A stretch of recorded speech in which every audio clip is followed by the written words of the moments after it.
சர்க்கரை நாரத்தை பறித்து மாதேவா உனக்கே அர்ப்பித்தேன். சுவைகள் பலதான் படைத்தேனே மாடப்பா.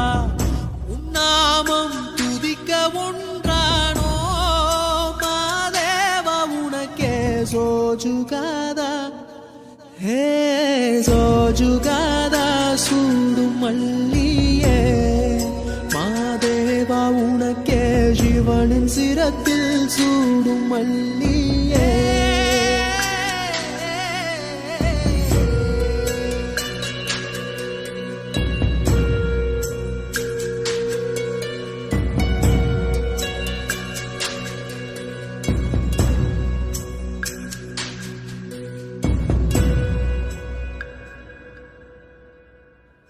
அற்பற்ற ஆசை துறந்து அன்றாடம் உனை வணங்கி சரணமும்